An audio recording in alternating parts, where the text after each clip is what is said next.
దేవుని ప్రియమైన బిడ్డలారా, ప్రభువైన యేసుక్రీస్తు వారి నామంలో మీ అందరికీ నా హృదయపూర్వకమైన వందనాలు చెల్లిస్తున్నాను. ఈ యొక్క సమయాన్ని దయచేసిన దేవాది దేవునికి కూడా లెక్కలేనన్ని స్తుతులు చెల్లునుగాక. దేవుని బిడ్డలారా, ఈరోజు దేవుని చిత్తము మీద అనేక విషయాలు మనం దేవుని మాటలు ధ్యానం చేయబోతున్నాం. దేవుని వాక్యానికి వెళ్ళే ముందుగా చిన్న ప్రార్థన చేసుకుని పరిశుద్ధాత్మ దేవుని సహాయాన్ని మనం కోరుకుందాం. అందరం కూడా ప్రార్థన ద్వారా ఎక్కివిద్దాం. పరిశుద్ధుడా, ప్రేమగల తండ్రి, మాట్లాడే దైవమా, మీ నామంలో 2-3 ఎక్కడ కూడి ఉందరో వారి మధ్య ఉందని సెలవిచ్చిన మా ప్రియ ప్రభువా, మాతో మాట్లాడండి. వినే చెవి, గ్రహించే హృదయం మా అందరికీ దయచే నాయన. మీరే నడిపించమని యేసుక్రీస్తు వారి నామంలో అడుగుచున్నాను తండ్రి, ఆమేన్. ప్రియ బిడ్డలారా, ఈరోజు దేవుని యొక్క వాక్య సందేశం దేవుని చిత్తము మీద అనేక విషయాలు మనం ధ్యానం చేయబోతున్నాం. దేవుని చిత్తం మనకు మన జీవితాల్లో ఎంత అవసరమో, అలాగే దేవుని చిత్తం మరి అన్ని విషయాల్లో ఏ విధంగా మనం కనుగొనగలం, అలాగే ప్రతి ఒక్కరి పట్ల దేవుని చిత్తం అనేది ఏమిటి అనే విషయాలు, అనేక విషయాలు మనం ఈ వాక్యంలో ధ్యానం చేయబోతున్నాం. ప్రియ బిడ్డలారా, మొదటిగా మనం చూసినట్లయితే బైబిల్ గ్రంథంలో మత్తయి సువార్త 6వ అధ్యాయం 10వ వచనంలో మరి దేవుడు మనకు ప్రార్థన నేర్పిస్తూ ఆయన ప్రార్థనలో ఒక ప్రత్యేకమైన అంశాన్ని కూడా ప్రభు చెప్తున్నారు. ఏంటి ఆ అంశం అంటే, భూమి మీద ఆయన చిత్తము పరలోకమందు నెరవేరునట్లు భూమి యందును నెరవేరునుగాక. దేని బిడ్డలారా, ఈ సమస్త భూమి, ఆకాశం, సమస్త సృష్టి కూడా దేవునిదే. సమస్తము కూడా దేవుని ఆజ్ఞకు లోబడి దేవుడు ప్రతి దానికి ఇచ్చిన ఆ బాధ్యతను నెరవేరుస్తుంది. నక్షత్రాలు కానీ, గ్రహాలు కానీ, గెలాక్సీలు కానీ, దేని బిడ్డారా, ప్రతీది కూడా ఆయన చిత్త ప్రకారము అవి వాటికి అప్పగించిన పనిని అవి చేస్తున్నాయి. కారణం ఏంటంటే, ఆయన సృష్టికర్త. ఈ సృష్టి అంతా కూడా ఆయనకు లోబడి తీరవలసిందే. దేని బిడ్డారా, మానవుడికి వచ్చేటప్పటికి దేవుడు మనకు ఎంత గొప్ప విలువైన హృదయాన్ని ఇచ్చాడు, ఆత్మనిచ్చాడు, ప్రియులారా మనసునిచ్చాడు. దేవునిలాగే మనం కూడా సొంతంగా నిర్ణయాలు తీసుకునే శక్తిని, సామర్థ్యతను, స్వతంత్రతను దేవుడు మనకిచ్చాడు. ప్రియులారా, దేవుడు ఎప్పుడు కూడా ఏ వ్యక్తిని కూడా ఆయన బలవంతంగా ఆయన చిత్తాన్ని మన మీద రుద్దే దేవుడు కాదు. దేవుడు మనలను ప్రేమిస్తున్నాడు కనుక మనము కూడా, ఒక బైబిల్ చెప్తుంది, మీరు దైవములనియు అనే మాటను మనం చూస్తున్నాం. ఆయన సృష్టికర్త అయిన దైవం అయితే మనము ఆయన చేసిన దైవములు. ప్రియులారా, దేవుడు ఆయనలో ఉన్న ఆత్మను మనలో ఊదాడు కనుక మనము దేవుని పిల్లలం. ఆదాము దేవునికి కుమారుడు అని బైబిల్ చెప్తుంది. ఆదాము నుంచి వచ్చిన ఈ సంతానమైన మనం అందరం కూడా దేవుని పిల్లలమే. కానీ ఎప్పుడైతే మానవుడు దేవుని మాటను నమ్మక, శత్రువైన సాతాను చెప్పిన అబద్ధాన్ని ఎప్పుడైతే నమ్మాడో, మానవుని యొక్క స్వభావం పూర్తిగా చెడిపోయింది. మానవుని ఆలోచనలు చెడిపోయి, నడక చెడిపోయింది, ప్రవర్తన చెడిపోయింది, తన యొక్క ప్రతి నిర్ణయాలు కూడా చెడిపోయినాయి. కారణం ఏంటంటే, సాతాను యొక్క అబద్ధం చేత కలుషితమైపోయింది మానవుని హృదయం. దేవునికి విరోధంగా చేసిన తిరుగుబాటును బట్టి మానవ హృదయం చెడిపోయింది పూర్తిగా. కానీ దేవుడు మనలను ప్రేమిస్తూనే ఉన్నాడు. అందుకే ఆయన దేవుడు. ఆయన దేని బిడ్డలారా, శాశ్వతమైన ప్రేమతో మనల్ని ప్రేమిస్తున్నాడు. ఆయన మనలాంటి నరుడు కాదు. మనకు మనిషికి ఏదైనా ఒకవేళ తేడా భేదం వచ్చిందంటే మళ్ళీ చాలామంది వీరో వారో చనిపోయే వరకు కూడా మాట్లాడవు, వారికి ఆ బంధం తెగిపోతుంది. కానీ దేవుడు అటువంటి ప్రేమ కాదు. ఆయన మనలను ఎంతో ప్రేమిస్తున్నాడు. ప్రియులారా, ఈ లోకంలో దేవుని ప్రేమ ఎంత గొప్పదంటే, తల్లి తండ్రి కంటే, రక్త సంబంధుల కంటే, మరి భార్య భర్త కంటే, కన్న బిడ్డల కంటే, మరి బంధువర్గం కంటే, స్నేహితుల కంటే, ఇరుగు పొరుగు కంటే ఈ లోకంలో దేవుడు నిన్ను ప్రేమించినట్టు ఎవ్వరూ ప్రేమించలేరు. దేని బిడ్డలారా, ఆయన ప్రేమ అంత గొప్పది. ఆయన ప్రేమ లాంటి ప్రేమ ఎక్కడా మనం చూడలేం, కనుగొనలేం. అంత గొప్ప ప్రేమతో దేవుడు మనల్ని ప్రేమిస్తున్నాడు. అందుకే ఆయన ప్రేమలో ఉన్న లక్షణం ఏంటంటే విడిచిపెట్టడం, విడువక మన ఎడల కృప చూపించే గుణం ఆయన ప్రేమలో ఉంది. ప్రియబిడ్డలారా, దేవుడు ఆయన చిత్తం మన జీవితాల్లో నెరవేరాలని దేవుడు ఆశపడుతున్నాడు. దేవుని చిత్తం అది క్షేమకరమైంది, దేవుని చిత్తం సంపూర్ణమైంది. దేవుని చిత్తం మనం చేస్తే మన బ్రతుకు దినాలు అన్నీ కూడా కృపాక్షేమములే మన వెంట వస్తాయి.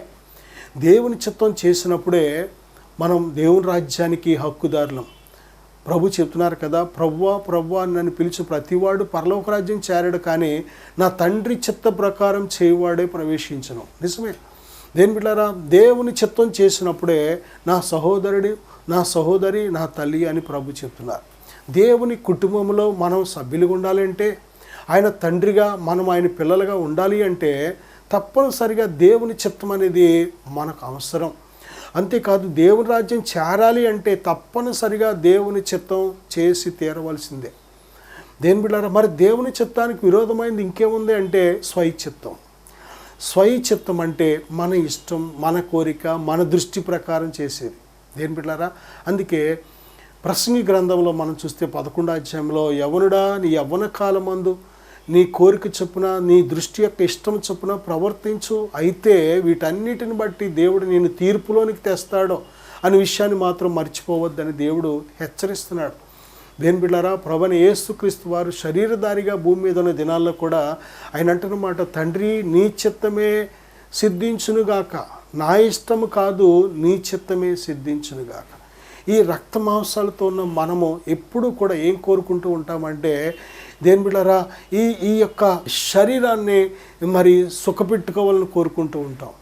శరీరానికి ఎటువంటి ఇబ్బంది కలగకుండా, మరి దేని బిడ్డారా, దేవుని కోసం ఎటువంటి శ్రమ అయినా సరే ఎదుర్కోకుండా, ఎటువంటి మరి ఇబ్బందులైనా సరే అవి మనకు ఎదురవ్వకుండా మన జీవితం ఎప్పుడు కూడా దేవునికి దూరంగా ఉన్నా పర్లేదు కానీ హ్యాపీగా ఉండాలి.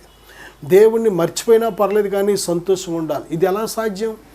దేవునికి దూరంగా ఉండి మనం సంతోషంగా ఉండగలమా? దేవునికి దూరంగా ఉండి హ్యాపీగా ఉండగలమా? దేవునికి దూరంగా ఉండి ఆరోగ్యంగా ఉండగలమా? దేవునికి దూరంగా ఉండి విజయవంతమైన జీవితాన్ని జీవించగలమా? దేవునికి దూరంగా ఉండి శత్రువుని జయించగలమా?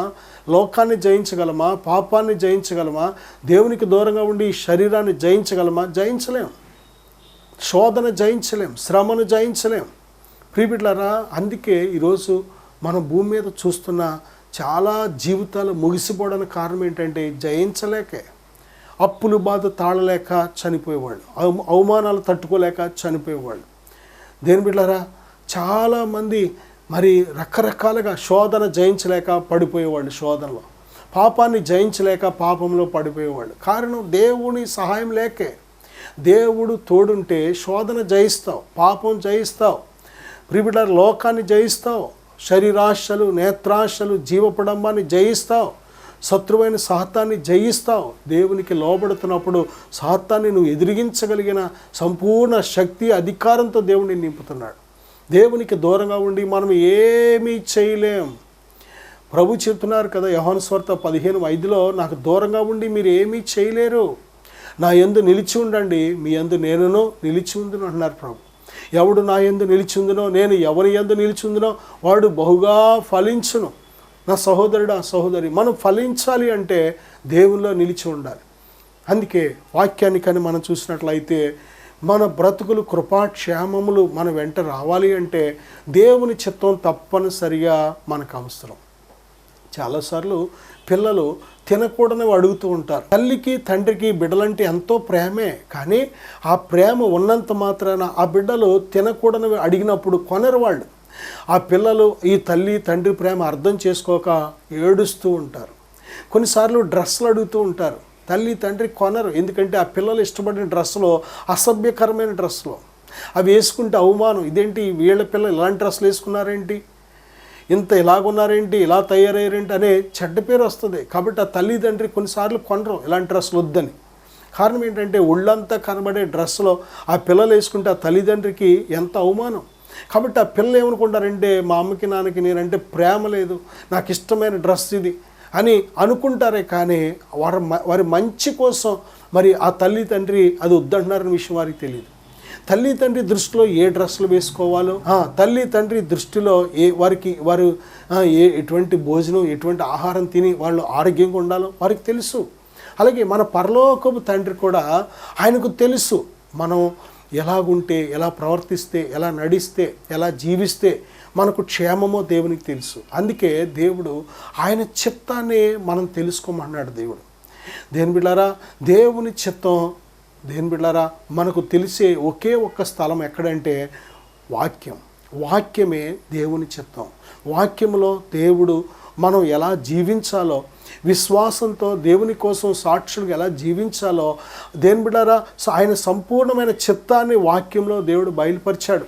అందుకే ఎవరైతే వాక్యం చదవరో వారికి అసలు దేవుని చిత్తం కనుగొనలేరు. దేవుని చిత్తం తెలుసుకోవాలంటే దెర్ ఈజ్ నో ఆల్టర్నేటివ్. వాక్యము తప్ప వేరే మార్గం లేదు. వాక్యాన్ని నువ్వు ఎంతగా ధ్యానిస్తావో, తెలుసుకుంటావో, ఆ వాక్యమే నీకు మారు మనసు ఇస్తుంది. వాక్యం ద్వారానే నువ్వు దేవుని చిత్తాన్ని గ్రహించగలుగుతావు. పరిశుద్ధాత్ముడు వాక్యం ద్వారానే మాట్లాడతాడు. వాక్యము ఒకలాగుండి పరిశుద్ధాత్ముడు వేరేలాగా మాట్లాడడం. దేని బిడ్డలారా, అందుకే మన జీవితాల్లో దేవుడు ఏం కోరుతున్నాడంటే, పరలోకమందు ఆయన చిత్తం నెరవేరినట్లు భూమి యందు, అంటే మన జీవితాల్లో, మనుషులమైన నరులమైన మన జీవితాల్లో, వారు పురుషులైనా స్త్రీలైనా చిన్నలైనా పెద్దలైనా మనందరి జీవితాల్లో దేవుని చిత్తం నెరవేరాలని దేవుడు కోరుతున్నాడు. నా సహోదరుడా, సహోదరి, దేవుని చిత్తం చేయకుండా, దేవుని చిత్తం తెలుసుకోకుండా, దేవుని చిత్తం చేయకుండా నీ జీవితంలో ఏ విషయంలో ముందుకు వెళ్ళినా కానీ అది మంచిది కాదు, క్షేమం కాదు. నా సహోదరుడా, సహోదరి, దేవుని చిత్తం పరలోకమందు నెరవేరినట్లు భూమి యందును నెరవేరాలని దేవుడు ఆశపడుతున్నాడు మన జీవితాల్లో. రెండవదిగా మనం చూస్తే ప్రభువైన యేసుక్రీస్తు వారు ఒక మాదిరి. దేవుని చిత్తం చేయుటలో ఒక మాదిరి. ఆయన ఎలాగా తండ్రి చిత్తాన్ని చేశారో అది మన జీవితాల్లో, అందరి జీవితాల్లో కూడా ఒక మాదిరి. శరీరధారిగా ఉన్న దినముల్లో దేని బిడ్డలారా, ఆయన ఒక మాట అన్నారు. యోహాను సువార్త 4:34లో, నన్ను పంపిన వాని చిత్తము నెరవేర్చుటయు ఆయన పని తుదముట్టించుటయు నాకు ఆహారమై ఉన్నది. ఆహారం, ఫుడ్. దేని బిడ్డలారా, మనం భోజనం చేయడం బ్రతకడానికి ఎంత అవసరమో అలాగే తండ్రి చిత్తం కూడా ఒక ఫుడ్. ఆయన అంటున్నారు కదా, తండ్రి చిత్తం నెరవేర్చడమే, కడముట్టించడమే అది నాకు ఆహారమైందని. ఎంత బాధ్యతగా, అంత విధేయతతో ప్రభు చెప్పారు. దేని బిడ్డలారా, గెత్సెమనే తోటలో కూడా ఆయన ముందు ఒక గిన్నె, చేదు మరి రసము కలిపిన ఒక పాత్రను తండ్రి చూపించినప్పుడు, అంటే దాని అర్థం ఆయన శిలువ మరణము పొందాలి అని ఒక పాత్ర ఆయన ముందు పెట్టినప్పుడు, ఇది నువ్వు త్రాగాలి అన్నప్పుడు ఆయన ప్రార్థన చేశారు. తండ్రి నీ చిత్తమైతే ఈ గిన్నె నా ఎదురు నుండి తొలగించు. రెండోసారి ప్రార్థించారు, తండ్రి నీ చిత్తమైతే ఈ గిన్నె నా ఎదురు నుండి తొలగించు. మూడోసారి ఒక్కటే ప్రార్థన ఏంటి అంటే, తండ్రి ఈ గిన్నెలోనిది నేను త్రాగితేనే కానీ ఇది నా యొద్ద నుండి తొలగించబడని ఎడల నీ చిత్తమే సిద్ధించునుగాక. చాలాసార్లు దేవులారా, దేవుని చిత్తానుసారమైన పరిస్థితులు మనకు ఇబ్బందిగా అనిపిస్తూ ఉంటాయి. దేవుని చిత్తానుసారమైన మరి పరిస్థితులు, ఆయన ప్రణాళికలు మనకు ఇన్కన్వీనియంట్గా, అనీజీగా ఉంటూ ఉంటాయి. అయినా సరే దేవుని పిల్లలమైన మనము దేవుని యొక్క ప్రణాళికలో నడవాలి అనుకున్న మనము, దేవుని చిత్తంలో సాగాలి అనుకున్న మనము తప్పనిసరిగా ఆయన మన ముందు పెట్టిన ఆ గిన్నెను తప్పనిసరిగా అంగీకరించాలి, స్వీకరించాలి. దేని బిడ్డలారా, అప్పుడే దేవుడు మన యందు ఇష్టపడుతూ ఉంటాడు. ఆయన ఉద్దేశం మనల్ని చంపాలని కాదు, ఆయన ఉద్దేశం మనల్ని బాధ పెట్టాలని కాదు, శ్రమల పాలు చేయాలని కాదు. ఆయన చిత్తము మన జీవితాలకు క్షేమము, ఆయన చిత్తము మన జీవితాలకు ఉత్తమము, ఆయన చిత్తము మనకు సంపూర్ణమైన సంతోషాన్ని, ఆనందాన్ని ఇస్తూ ఉంటుంది. ఆయన చిత్త ప్రకారం మనము ఏమి అడిగినా సరే దేవుడు మనకి ఇవ్వడానికి సిద్ధంగా ఉంటాడు. ఆయన చిత్త ప్రకారం మనం జీవిస్తున్నప్పుడు ఆయన కృప, ఆయన కాపుదల, ఆయన సహాయం ఎల్లప్పుడూ ఉంటూ ఉంటుంది. మన జీవితంలో దేవుని చిత్తం చేస్తున్నామా నిజంగా? దేని బిడ్డలారా, చాలాసార్లు పెళ్ళిళ్ళ విషయాల్లో మాత్రమే ప్రభువా నీ చిత్తం ఏంటి అని ఉపవాసం ఉండి ప్రార్థన చేసి అడుగుతాం. కాదు, పెళ్ళే కాదు, ఇల్లే కాదు, ఉద్యోగమే కాదు, దేని బిడ్డారా, ప్రతిరోజు బైబిల్ చెప్తుంది నీతిమంతుడు విశ్వాస మూలముగా జీవించను. ఎలా జీవిస్తాడు విశ్వాసంతో అంటే దేవుని చిత్త ప్రకారం జీవిస్తాడు. ప్రతిరోజు మనం ఈ భూమి మీద దేవుడు మనల్ని ఎందుకు పుట్టించాడు, ఏ పర్పస్ కోసం దేవుడు మనలను సృష్టించాడు, ఏ ఉద్దేశంతో మనను ఈ జీవితాన్ని మనకి ఇచ్చాడు, ఈరోజు మనం ఏం చేయాలి అనేది ప్రతిరోజు ఏ రోజుకి ఆ రోజు మనం దేవుని చిత్తాన్ని గ్రహించి ఏం చేయాలంటే దేవుని చిత్తానికి లోబడి ముందుకు సాగాలి.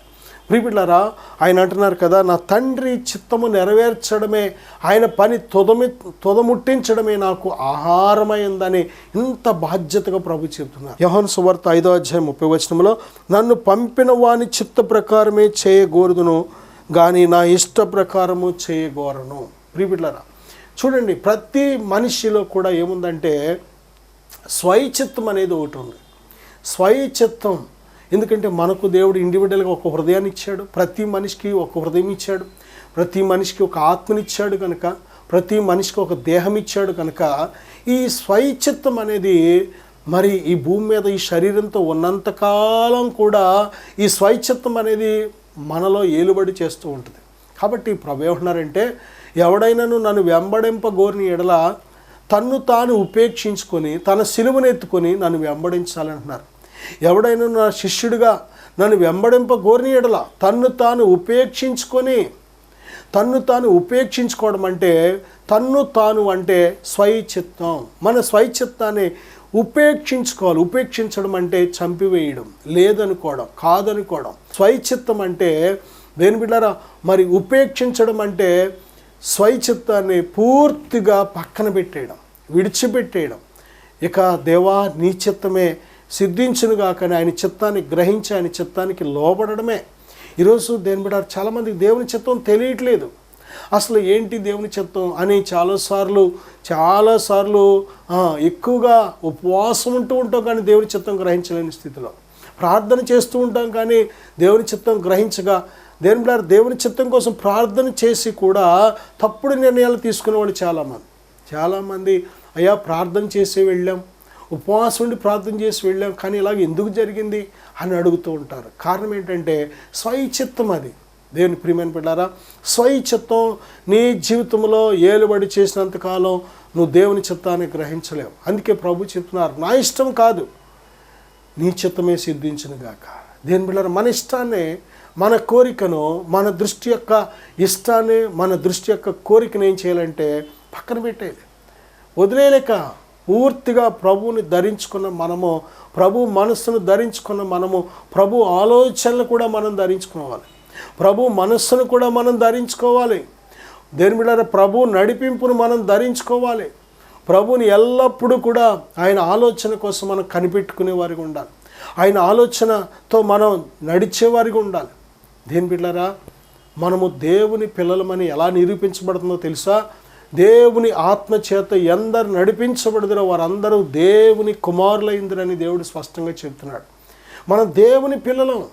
దేని బిడ్డలారా, బాప్తిసం తీసుకున్నంత మాత్రం దేవుని పిల్లలం అవుతామా? బైబిల్ చెప్తుంది, ఒకడు నీటి మూలముగానే కాదు ఆత్మ మూలముగా కూడా జన్మించాలి. ఆత్మ మూలముగా అంటే నీ స్వైచిత్తాన్ని పూర్తిగా చంపేసి, దేని బిడ్డలారా, గతించిన కాలంలో నువ్వు దేవునికి విరోధంగా చేసిన ప్రతి పాపాన్ని ఒప్పుకొని పశ్చాత్తాపడి విడిచిపెట్టేసి యేసయ్య చిత్తాన్ని చేయడానికి నువ్వు ఎప్పుడైతే నువ్వు ప్రారంభిస్తావో నీ జీవితంలో, అప్పుడు నువ్వు దేవుని కుమారుడు.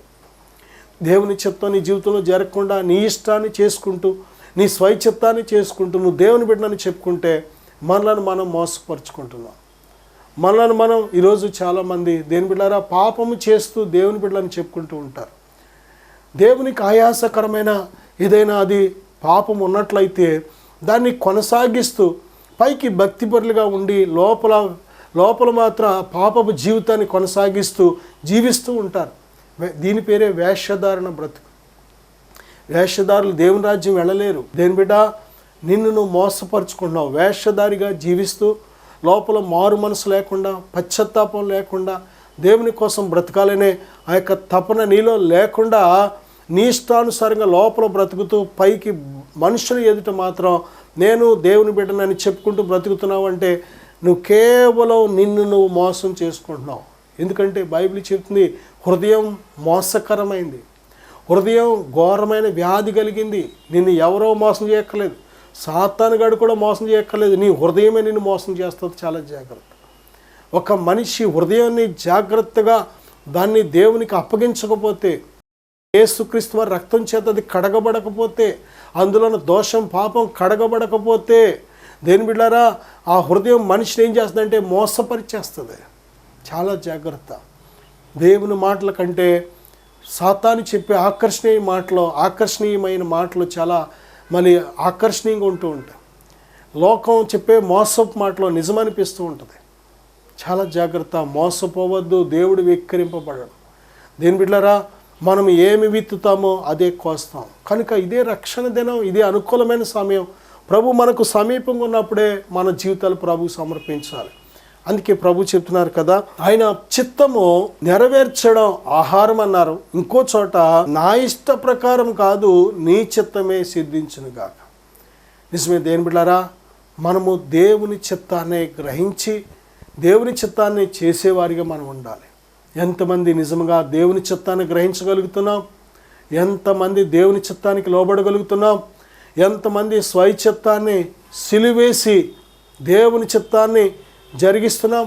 నా సహోదరుడా, సహోదరి, దేవుడు సజీవుడు. ఆయన ఆలోచన చెప్పి మనల్ని నడిపించే దేవుడు. మనం ఈ భూమి మీద ఉన్నంత కాలం తన మహిమలోకి మనను చేర్చుకునే వరకు కూడా ఆయన వాగ్దానం చేశాడు, ఆయన ఆలోచనతో నడిపిస్తానని. కనుక ఆయన మన మీద దృష్టి ఉంచి మనకు ఆలోచన చెప్పి మనల్ని నడిపించాలని దేవుడు ఆశపడుతున్నాడు. కనుక మన ఇష్టాన్ని పక్కన పెట్టాలి. మనం ఈ లోకంలో ఎన్నో ఇష్టాలు మనస్సు కోరుకుంటూ ఉంటుంది, లోకాన్ని కోరుకుంటూ ఉంటుంది. పాపులను చూసి, భక్తిహీనులను చూసి, అవిశ్వాసులను చూసి, దుస్తులను చూసి, అయ్యో వాళ్ళు చాలా ఈ లోకాన్ని బలిగా అనుభవిస్తున్నారు, బలిగా శరీర కార్యాలు ఎన్నో ఎంజాయ్ చేస్తున్నారు, వారికి నచ్చినట్టు వారికి ఇష్టానుసారంగా వారు బ్రతుకుతున్నారు, నేనేంటి ఇలాగా కట్టేసుకొని బ్రతుకుతున్నాను అని ఒక్కోసారి మత్సరపడుతూ ఉంటుంది మనసు. వాళ్ళతో పోల్చుకోవద్దు.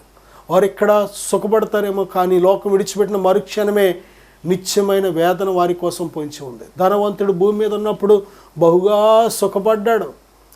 ఏ రోజు కూడా నొప్పి లేదు, బాధ లేదు, ఏ రోజు కూడా ఆకలి దప్పులు లేవు, ఏ రోజు కూడా వస్త్రహీనత లేదు. చక్కగా మంచి ఖరీదైన వస్త్రాలు వేసుకుంటూ, ఖరీదైన భోజనం చేస్తూ, ఖరీదైన సుఖాన్ని అనుభవిస్తూ తనకి నచ్చినట్టు జీవించాడు. ఎందుకంటే డబ్బు ఉంది కదా. డబ్బు ఉంటే ఈ లోకంలో ఎన్ని రకాల సుఖాలైనా మానవుడు అనుభవించడానికి పుష్కలంగా ఉంది ఈ లోకం. కాబట్టి ధనవంతుడు బహుగా సుఖపడ్డాడు. విశాలమైన మార్గం అంటే అదే. విశాలమైన మార్గం అంటే నాశనానికి నడుపుతుంది.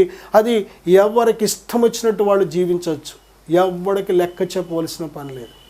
ఆఖరికి పెద్దల కన్ను, పోలీసుల కన్ను, ఇంటివారి కన్ను, అందరి కన్ను కప్పి బ్రతకచ్చు. కానీ ఒక్క ఆయన కన్ను మాత్రం కప్పలేము. అసలైన ఆయన దేని ద్వారా తీర్పు తీర్చే దేవుడు, మన క్రియలను బట్టి మనకు ప్రతిఫలం ఇచ్చే దేవుడు. ఆయన కన్ను మాత్రం మనం కప్పలేము. ఆయనే మనల్ని సృజించిన ఆయన పేరే దేవుడు, ఆయన పేరే సృష్టికర్త. ఒక్కడే. దేని బిడ్డలారా, ఆయన ఈ లోకానికి తన అద్వితీయ కుమారుడైన ప్రభువైన యేసుక్రీస్తుని లోకానికి ఎందుకు పంపించారో తెలుసా? మన జీవితంలో ఆయన చిత్తం నెరవేరాలని, మన జీవితంలో ఆయన చిత్తము నెరవేరి మన బ్రతుకు దినాలని కృపాక్షేమములే వెళ్ళాలని.